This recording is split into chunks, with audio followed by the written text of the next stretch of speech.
অ্যাডাশনের প্রত্যেকটারই একটা অ্যাঙ্গেল আছে, নেট থেকে সার্চ দিয়ে অ্যাঙ্গেলগুলো নোট করে রাখবেন।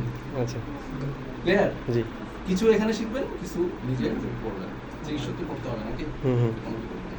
তাহলে এটা আমরা বলছি কিসের ক্ষেত্রে, লিফটিং এর ক্ষেত্রে। এরপরে হচ্ছে কিছু কিছু জায়গায় অ্যাডিশন হবে, ঠিক আছে? অ্যাডিশনগুলোতে এটা বইতে নেই, ঠিক আছে? এটা আমি প্র্যাকটিস করে করে দেখলাম যে এটা এভাবে করলে হয়ে যায়। অ্যাডিশনের ক্ষেত্রে কি হয়, দুইটা মাসল তার উপরে তো ফাঁসা থাকে, তাহলে এই মাসলের ফাঁসা আর এই মাসলের ফাঁসা, এটার মাঝখানে জায়গা থাকে না গ্রুপটা, ওইটার ভিতর দিয়ে হাত ঢুকিয়ে দিলে আপনি কি হয়ে যাবে, অটো এটা আলাদা হয়ে যাবে, অ্যাডিশন ছেড়ে দেবে। বুঝতে পারছি? এবং এটা সবচেয়ে বেশি কাজ করে কোথায়, কি এত ব্যথা পাবেন? আমি বেশি ব্যথা পাচ্ছি। আপনি মনে হয় এক্সারসাইজ কম করেন, ফ্লেক্সিবিলিটি নাই দিবেন। করে না। ভালোই আছে। আচ্ছা ঠিক আছে, সমস্যা নেই।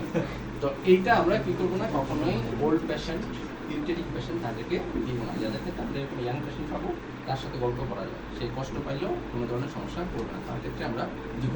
আর যত ওল্ড পেশেন্ট আছে, ইরিটেটিং পেশেন্ট আছে, সবার ক্ষেত্রে আমরা প্রিন্সিপালের বাইরে যাব না। প্রিন্সিপাল হচ্ছে লাইট থেকে হেভি, এন্ড আমার প্রপার টেকনিক চুজ করতে হবে, রোগী যেন কোনো ব্যথা না পায়। আমি কি বুঝতে পারছি কথাটা? জি। এবার আসেন ডিটিএফএল।